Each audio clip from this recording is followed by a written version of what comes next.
Uno, cuando quieras. Buenas tardes a todos, bienvenidos a esta primera clase del curso de Radiología de Tórax. Y bueno, lo primero presentarme, yo soy García Castillo, soy neumóloga aquí en el Hospital de Madrid, en España. Y como veis, la primera videoconferencia de la que vamos a hablar es de la interpretación de la radiografía de tórax. En principio, este es el índice que vamos a llevar en la presentación. Hablaremos de aspectos generales de la radiografía de tórax, las diferentes proyecciones que podemos realizar, cómo saber que estamos ante una radiografía de tórax obtenida de forma correcta, diferentes artefactos radiológicos que podemos encontrarnos, la lectura sistemática y, por último, cómo realizar una correcta interpretación radiológica. Pues lo primero de todo es que sabemos que la radiografía de tórax es una de las exploraciones radiológicas que más solicitamos porque sobre todo nos aporta mucha información, pero el problema de la radiografía de tórax es que estamos viendo muchas estructuras anatómicas superpuestas en un mismo plano, por lo cual es una técnica que es difícil de interpretar y debemos de conocer correctamente la anatomía radiológica y los diferentes patrones que podemos encontrarnos. Las densidades radiológicas son 5 y es lo que nos van a ayudar a diferenciar estas estructuras. Es la diferente absorción que tienen los tejidos y que son responsables de las diferentes imágenes radiológicas.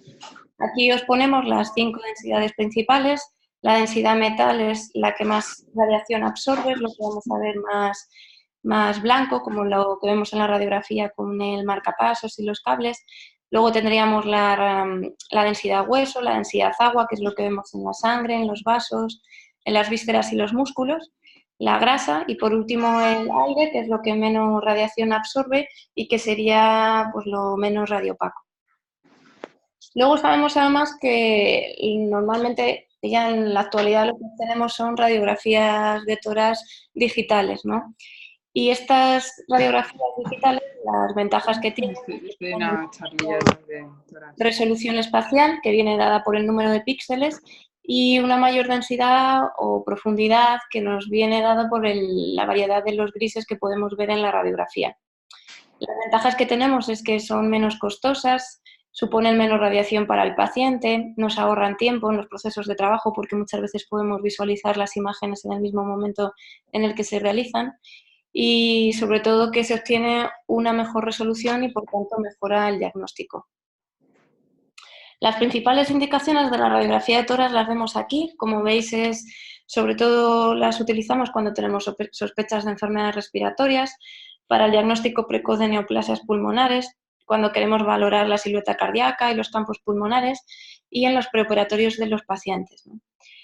Sabemos que tienen limitaciones y es que muchas veces un examen normal no descarta patología en un estado muy precoz y siempre es fundamental comparar los estudios radiológicos con los anteriores de los que dispongamos. Tienes un tal Daniel Lorenzo Borges. Perdonad, es que os estoy escuchando de fondo y entonces un poco para dar la sesión, si podéis desconectaros. He visto tu perfil por LinkedIn. Estamos gestionando una vacante médico de urgencias. Imprescindible experiencia en titulación vía MIR. Es que no lo pone. Vacante, claro, porque son de esas empresas así que luego ya te dicen cuando vas de exámenes. Entre los 70 y 90.000 euros anuales. Pero, perdona, es que os estoy escuchando a vosotros de fondo. No hay mucho más, o sea, la Juaneda.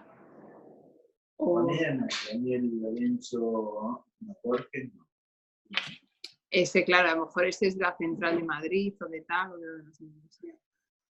Bueno, voy a seguir con la sesión, no sé cómo se estará grabando. Policlínica, que me ha llegado ahí también, que no sé qué, a enamorar más. Las radiografías, como vemos, podemos tener dos. La Roget.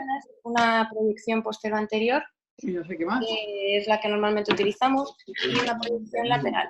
En la proyección postero anterior lo que estamos viendo es que la haz de rayos va a penetrar siempre por la parte posterior del objeto y el paciente va a estar apoyado sobre el chasis de la radiografía. 70 todavía. En la radiografía lateral... Un momento, que voy a silenciar los micrófonos. Vale, ya puedes seguir. Si alguien quiere decir algo, que conecte el micrófono un momento, es que si no, no oímos bien y solo se oye el ruido de fondo. Sigue, cuando quieras.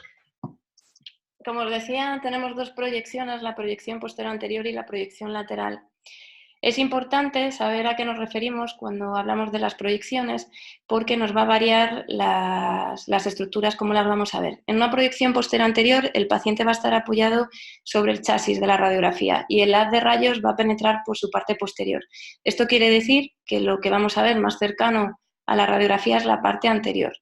En la proyección lateral, como veis en la imagen, el haz de rayos penetra por el lado derecho, que es el más alejado del paciente, hacia el lado izquierdo, que es el que está apoyado en el chasis. ¿Esto qué quiere decir?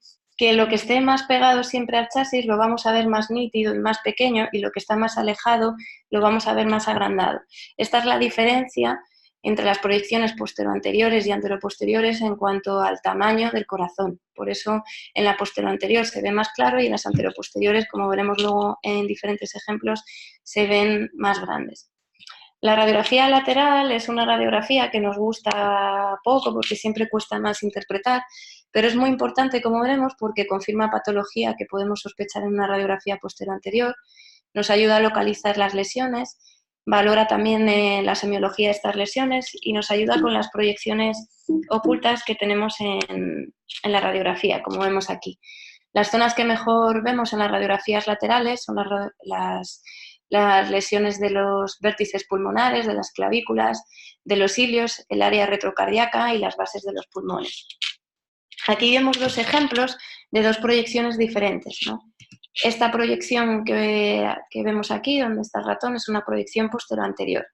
Y esta otra de aquí es una proyección anteroposterior. Si nos fijamos en los tamaños del corazón, la radiografía anteroposterior siempre tiende a darnos una falsa imagen de cardiomegalia porque tiende a representar el corazón con un tamaño mayor.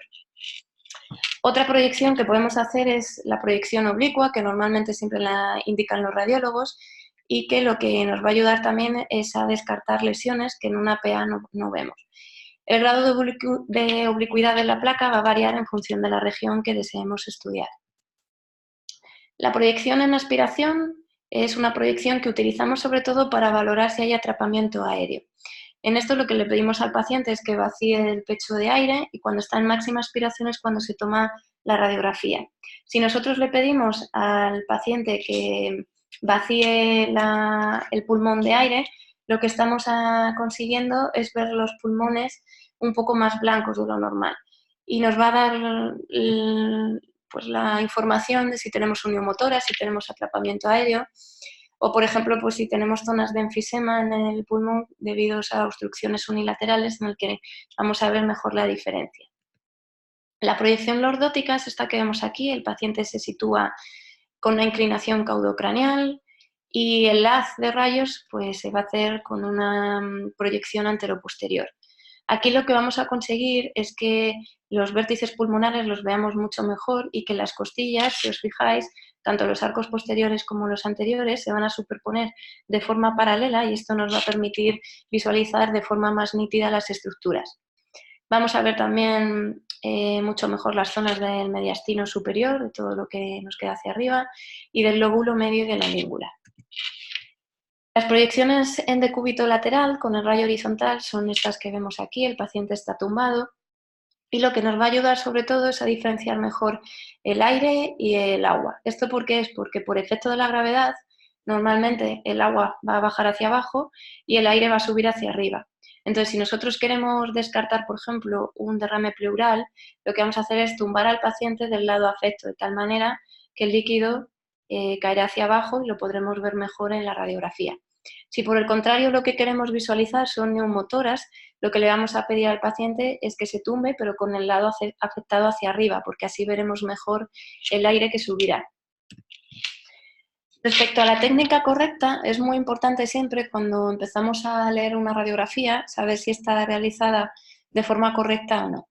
Para ello nos tenemos que fijar en estos 5 puntos que tenemos en la diapositiva.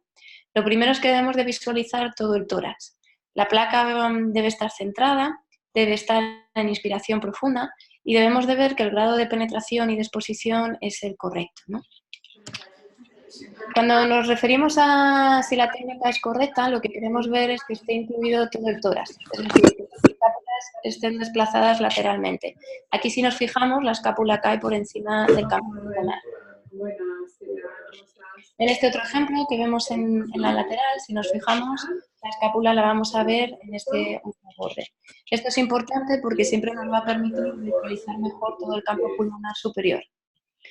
Respecto a las radiografías, es importante también fijarnos en que esté bien centrada. Para eso nos vamos a fijar en las apófisis espinosas y tendremos que ver que la distancia de la apófisis espinosa al borde de la clavícula tiene que ser equidistante entre ambos bordes de las clavículas. Podemos tener casos como este, en el que podemos ver cómo la apófisis espinosa está totalmente desplazada hacia este lado y, por el contrario, hacia el otro lado de la clavícula tenemos mucha más distancia. Esto lo que nos está diciendo es que el paciente está rotado. Y, como veis, nos va a dar falsas imágenes, pues también de ensanchamientos de mediastino o de visualización de lesiones. Es importante también que el paciente haga una inspiración profunda, ¿no? Para eso lo que tenemos que visualizar correctamente es que todos los arcos costales los vamos a ver. Este sería, lo que tenemos que visualizar es que vemos hasta el sexto arco costal anterior por encima de las cúpulas diafragmáticas, o bien contar los arcos posteriores costales y visualizar por lo menos hasta el noveno arco costal. Esto es muy importante también por lo que vemos aquí. Aquí vemos la diferencia entre una radiografía de tórax que está bien inspirada y una radiografía de tórax que está poco inspirada. Cuando está poco inspirada nos van a dar también imágenes de cardiomegalias y de ensanchamiento de mediastino y va a haber más agrupamiento broncovascular en las bases, con los que nos puede dar también la sensación de que exista una neumonía o un infiltrado. Respecto al grado de penetración, aquí os pongo también dos radiografías que, como veis, tienen penetraciones diferentes. En esta radiografía podemos distinguir claramente la columna vertebral detrás de la silueta cardíaca, pero en este otro, si nos fijamos, pues la silueta cardíaca se ve bien, pero la columna vertebral cuesta bastante más poder verla. Respecto al grado de exposición, también vemos cómo tenemos aquí pues una gama diferenciable de las densidades que hablábamos al principio. Tenemos la densidad hueso, la densidad de la tráquea, la densidad del aire, la densidad de las grasas, de los vasos. Entonces esto también lo tenemos que poder ver en las radiografías.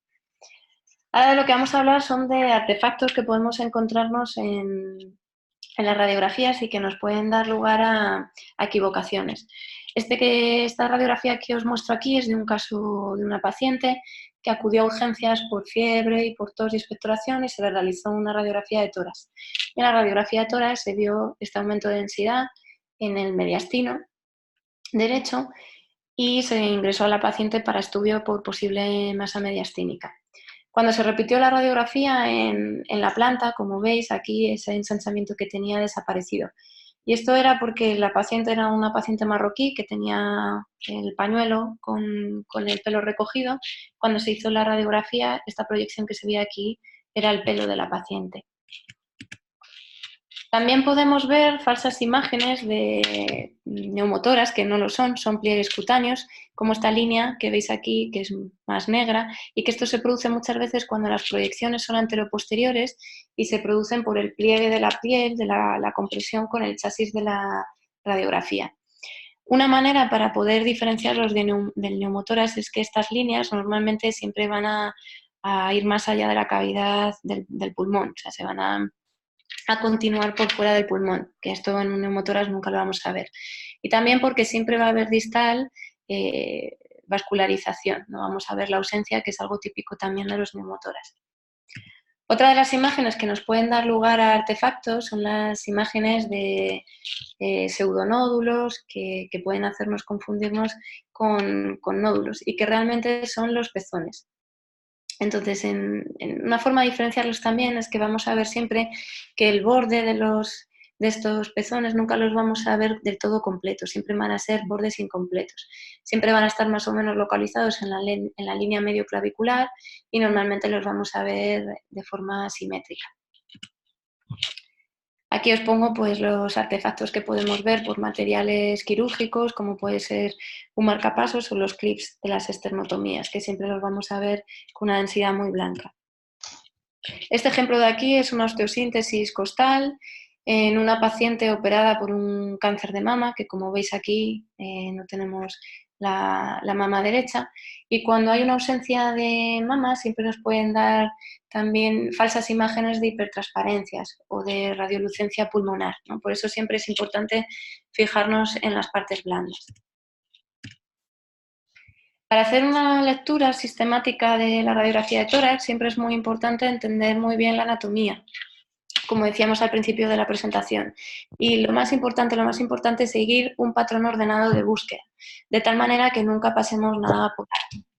Normalmente en los patrones de búsqueda en la radiografía de tórax siempre vamos a empezar por lo que digamos que es menos importante, lo que está como más alejado del pulmón, para en último momento fijarnos ya en el parénquima pulmonar.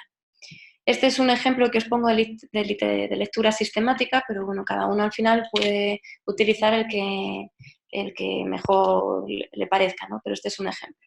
Sería empezar siempre visualizando el abdomen y los diafragmas. A continuación, visualizar la pared torácica con los huesos y las partes blandas. Continuar con el mediastino y los ilios, que siempre suelen ser las partes más complicadas. Y acabar en el parénquima pulmonar, de tal manera que siempre revisemos primero uno y luego el otro, y luego vayamos comparando siempre el uno con el otro.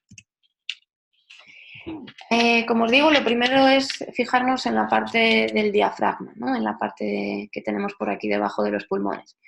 Los diafragmas, como sabéis, son las líneas convexas que vamos a ver a ambos lados del corazón, y siempre tenemos que fijarnos en la relación que tienen los diafragmas, en este caso en el diafragma izquierdo con la cámara gástrica, con la flexura esplénica del colon, y en el lado derecho con el hígado, que por eso normalmente nunca vamos a ver densidad aire en este lado del diafragma. Es muy importante también siempre saber que el diafragma derecho normalmente está un poquito más elevado que el izquierdo o a la misma altura por el hígado. Y siempre en el 90% más o menos lo vamos a observar más elevado. Esto es importante porque si vemos una elevación del hemidiafragma izquierdo bastante diferente, o sea, con bastante asimetría respecto al derecho, nos puede estar diciendo que hay una zona de atelectasia y por tanto de pérdida de volumen en el lado izquierdo del pulmón. Una pregunta que siempre nos hacemos es cómo en una radiografía lateral podemos diferenciar los hemidiafragmas, ¿no?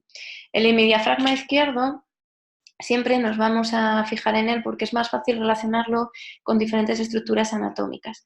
Nos vamos a fijar que siempre es el que está más cercano a la cámara gástrica, que si le queremos continuar en su porción anterior vamos a ver que perdemos el borde porque hace la silueta, un signo de silueta con el corazón y por tanto no lo vamos a visualizar, a la diferencia del derecho que sí que lo vemos bien. Y luego también por su relación con los arcos costales, ¿no? Que los arcos costales izquierdos siempre van a ser los que vamos a tener más cerca de nosotros y los derechos más alejados y más grandes.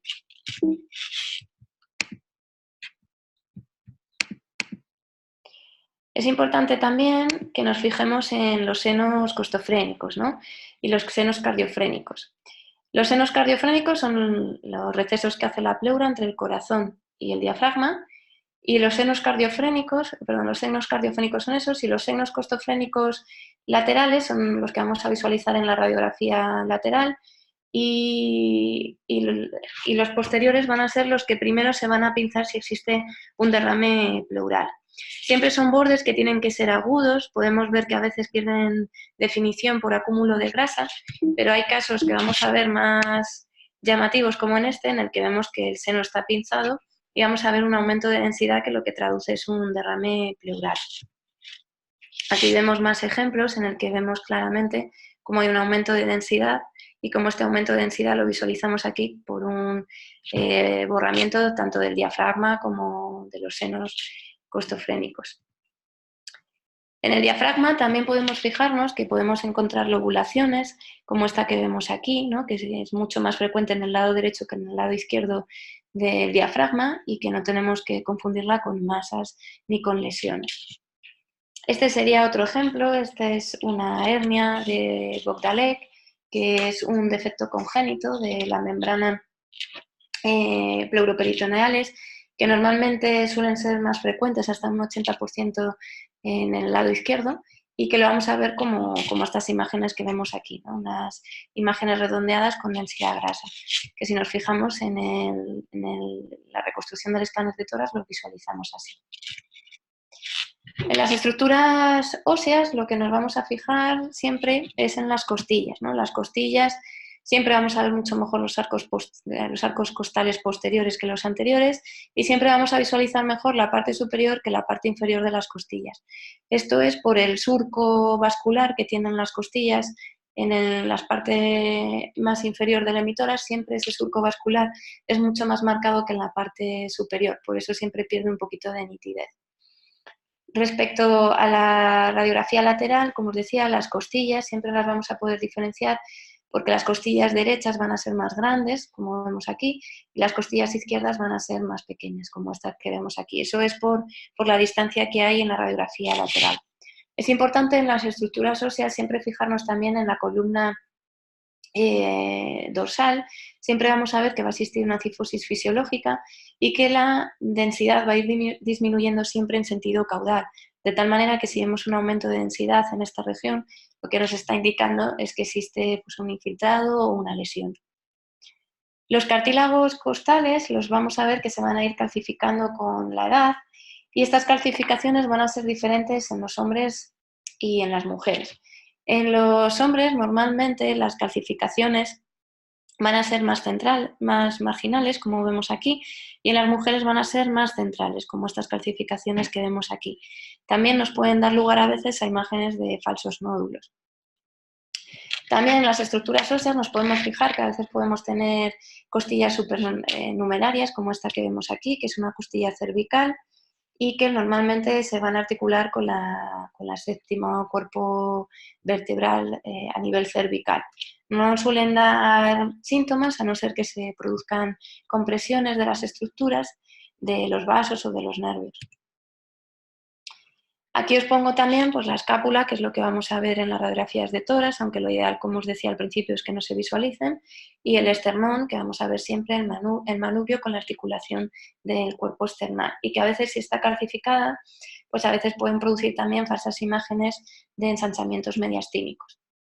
Respecto a las partes blandas, nos tenemos que fijar siempre en las diferentes densidades de la grasa y vamos a ir distinguiendo los diferentes bordes. Aquí veríamos el borde del esternocleidomastoideo, aquí tendríamos los pectorales mayores, los pliegues axilares y por último las mamas, que como os decía, siempre tenemos que fijarnos también de que sean bilaterales. Pasaríamos a la parte del mediastino y en el mediastino lo que vamos a diferenciar sobre todo son tres grandes estructuras, la tráquea y la carina, la aorta y el corazón y los cilios pulmonares. La tráquea es la columna de aire que vamos a ver, que con la edad se va a distinguir mejor porque como vemos aquí los cartílagos traqueales se van a ir calcificando y que va a tener siempre un trayecto con una cierta oblicuidad hacia la derecha por el callado de la aorta y que nos tenemos que fijar también en cómo es la entrada o la bifurcación de la tráquea y la entrada a los bronquios principales. Este ángulo, que sería la carina, no debe ser superior a 35-70 grados, porque si este ángulo es mucho mayor, lo que nos está diciendo es que hay una ocupación del mediastino. Respecto a la aorta y el corazón, lo que nos tenemos que fijar siempre en la radiografía posterior anterior son las diferentes estructuras que vemos. Este sería el callado de la aorta. Esta otra estructura que tenemos aquí es la arteria pulmonar, el tronco de la arteria pulmonar. Esta silueta sería el contorno del ventrículo izquierdo y el contorno de la aurícula derecha. Aquí tenéis representadas donde sería la situación del callado de la aorta y de la arteria pulmonar. Es muy importante aquí que nos fijemos dónde está la arteria pulmonar en relación con el bronquio principal izquierdo, por lo que luego describiremos también en los cilios. Esta sería la radiografía lateral, que es lo que vemos, lo mismo. La aorta estaría por aquí encima, que la vemos dibujada. Esta sería el callado de la arteria pulmonar con el bronquio principal izquierdo cortado. Aquí tendríamos la aurícula izquierda, el ventrículo izquierdo y el contorno del ventrículo derecho. Si queremos analizar el mediastino, la radiografía lateral, siempre podemos intentar localizar las lesiones en función de dos líneas imaginarias que se pueden trazar, que son estas que vemos aquí. La primera línea sería una línea que pasa justo por delante de la tráquea y que va a pasar por el borde posterior del corazón, y sería toda la parte que queda por delante el mediastino anterior. Después trazaríamos otra línea que sería inmediatamente posterior a los cuerpos vertebrales en la región anterior, y que si la seguimos acabaría en el diafragma, y esta región sería el mediastino medio. Y por último, todo lo que quedaría por detrás de los cuerpos vertebrales sería el mediastino posterior. El índice cardiotorácico siempre es importante también analizarlo, porque nos va a dar idea de si tenemos una cardiomegalia o no. Este índice cardiotorácico lo vemos aquí, como vemos, lo que nos tenemos que fijar es en el diámetro que hay en la caja torácica y el diámetro que hay en el corazón. Entonces lo que vamos a hacer es una fracción, y si este índice cardiotorácico es menor de 0,5, sabemos que no existe cardiomegalia. Respecto a los cilios pulmonares, siempre son estructuras que son difíciles de analizar, porque en la región del mediastino donde vamos a tener las arterias, las venas pulmonares, los bronquios principales y los vasos linfáticos. Y todo ello son estructuras que tienen densidades muy similares, por lo cual siempre es muy, muy difícil diferenciar claramente las estructuras anatómicas que vamos a tener en ambos cilios. Sí es importante que nos fijemos en esto que ponemos en la diapositiva. Es importante fijarnos en la altura de los cilios. Siempre el ilio izquierdo va a estar más elevado que el derecho, porque la arteria pulmonar izquierda, como os decía, describe un arco por encima del bronquio del lóbulo superior izquierdo, mientras que la arteria pulmonar derecha se va a colocar por debajo de la salida del bronquio al lóbulo superior derecho. Por eso el izquierdo siempre nos tenemos que fijar que va a estar más alto o vamos a la derecha. Si el ilio derecho está más alto, lo que nos está diciendo también es que tenemos una zona de atelectasia y por tanto podemos tener una lesión pulmonar. Es muy importante también fijarnos en la morfología de los ilios, ¿no? Que sea muy similar la una a la otra, y que veamos que no tengan un tamaño muy grande ni una densidad que sea diferente entre una y otra. Es importante en los cilios, cuando los estamos analizando, fijarnos en cómo es la relación entre el callado de la aorta y la arteria pulmonar. El borde, lo más lógico es que sea cóncavo o un borde recto. Por el contrario, si tenemos una hipertensión pulmonar, como es aquí, en el que veis el tronco de la arteria pulmonar, lo prominente que es y lo grande que es, lo que nos va a pasar es que este borde cóncavo lo vamos a perder y vamos a tener al contrario un borde prácticamente convexo. Eso nos está diciendo que existen datos de hipertensión pulmonar. Y por último, algo que nos podemos fijar también en la radiografía a nivel de la pleura son las líneas pleurales, son las reflexiones que hace la pleura cuando forman las diferentes estructuras mediastínicas con el pulmón. Entonces hay algunos límites pleurales que se van a ver en la radiografía de tórax, que son estos que os hemos puesto aquí. Esta de aquí sería la línea pleural de la banda paratraqueal derecha, que es la pleura, como veis, del lóbulo superior derecho, que contacta con el borde lateral derecho de la tráquea, y normalmente va a acabar a la altura del callado de la ácigos y mide aproximadamente de 3 a 4 milímetros. Luego tendríamos las líneas pleurales anteriores y posteriores, que son estas que estamos visualizando por aquí. Son las aposiciones de las pleuras, tanto parietales como viscerales, en las caras mediales de los pulmones. Y normalmente se suelen ver más por encima de las clavículas cuando es más posterior. Otra cosa que es importante fijarnos es en las fisuras pleurales, ¿no? Que son las reflexiones que hace la pleura cuando se forman los diferentes lóbulos en el pulmón. Es importante recordar que en el hemitórax izquierdo lo que vamos a tener es el lóbulo superior izquierdo y el lóbulo inferior izquierdo, donde vamos a tener la língula, que forma parte del lóbulo superior izquierdo, y por tanto vamos a tener solamente dos lóbulos. En el hemitórax derecho vamos a tener un lóbulo superior derecho, un lóbulo medio derecho y un lóbulo inferior derecho. El equivalente del lóbulo medio en el hemitórax izquierdo sería la língula. En una radiografía normal, en la proyección posterior anterior, lo único que vamos a ver es la fisura, la fisura menor del hemitórax derecho, que divide el lóbulo superior derecho del lóbulo medio. En cambio, en la radiografía lateral lo que sí que nos vamos a fijar es que vamos a tener tanto la cisura menor que hablábamos como las cisuras mayores, que nos van a dividir el lóbulo superior del lóbulo izquierdo en el lado izquierdo, y en el pulmón derecho van a diferenciarnos el lóbulo superior y el lóbulo medio derecho del lóbulo izquierdo. Aquí tenemos diferentes ejemplos, ¿no? Aquí vemos las cisuras menores, la cisura menor en la radiografía lateral, y en la radiografía también vemos la cisura mayor.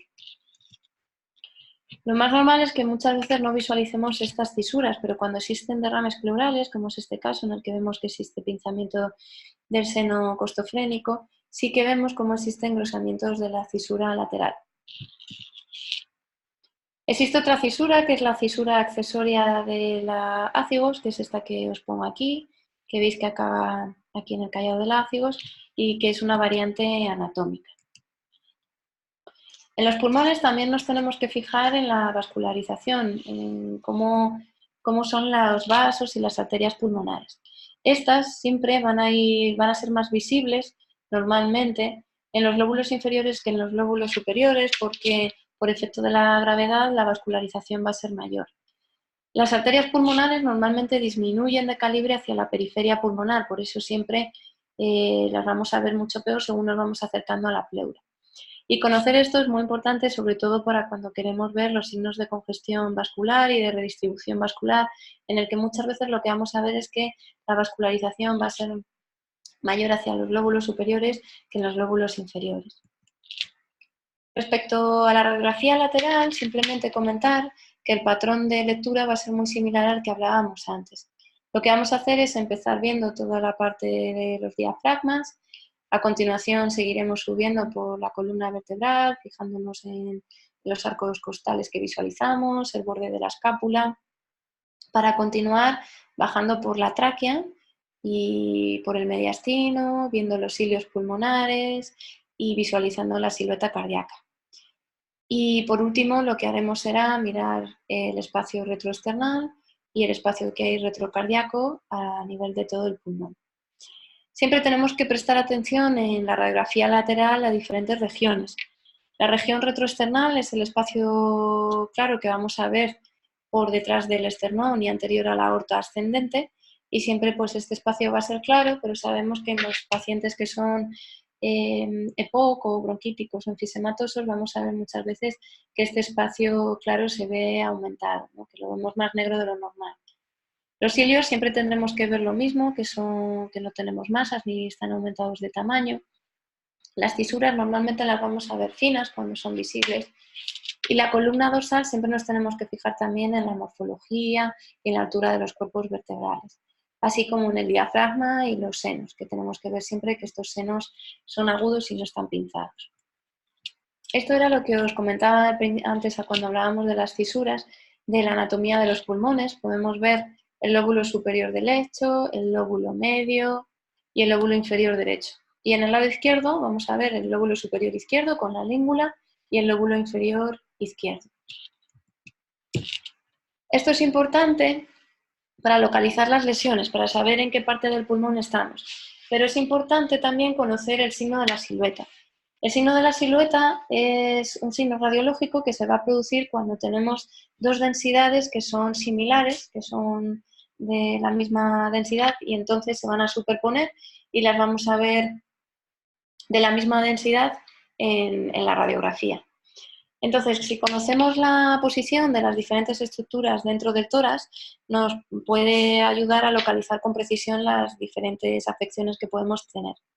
Por ejemplo, el corazón, la silueta cardíaca y la aorta ascendente siempre son anteriores, pero por el contrario, la aorta descendente va a ser algo posterior.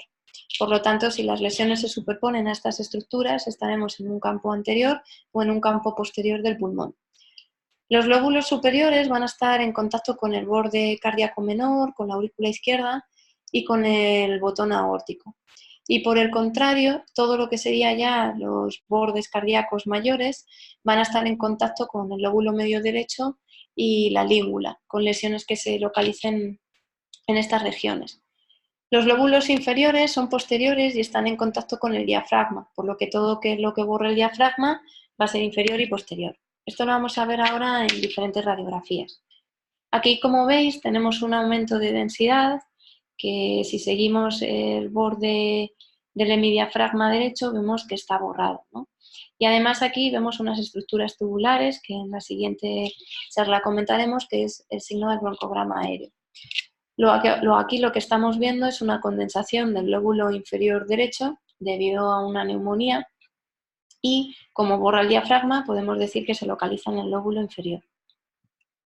Esta radiografía, aunque no la vemos muy bien porque no tiene una calidad muy buena, pero sí que vemos que existe también un aumento de densidad, ¿no? Este aumento de densidad vemos que borraría la aorta descendente y que ocuparía el lóbulo superior, ¿no? Como lo que está borrando, perdón, es la aorta ascendente, pues vemos que está situado en el lóbulo superior derecho. Esta otra, lo que vemos aquí es un aumento de densidad que nos fijamos y borra silueta cardíaca y además borra también la base izquierda, ¿no? Entonces, la lesión podemos decir que está situada a nivel anterior porque borra la silueta cardíaca y por tanto borra la língula.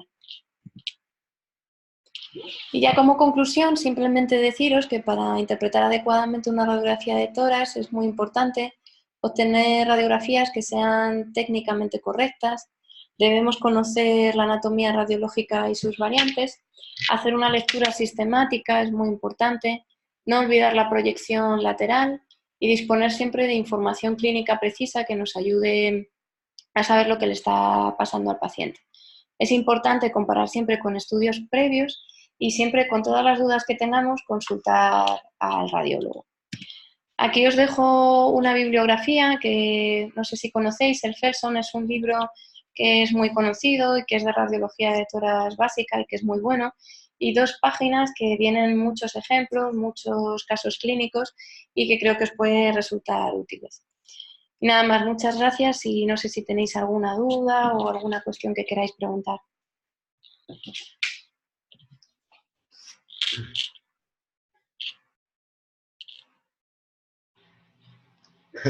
Bueno, pues parece que no hay dudas.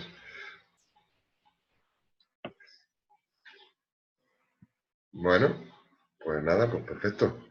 Oye, buena presentación, ¿eh? Muy bien. Nada, voy a parar la grabación Muy bien, y bueno, ya convocamos para la próxima, ¿vale? muy bien. Estupendo. Muchas Vale, pues gracias. Y a gracias a ti, todos. hasta luego. Hasta luego.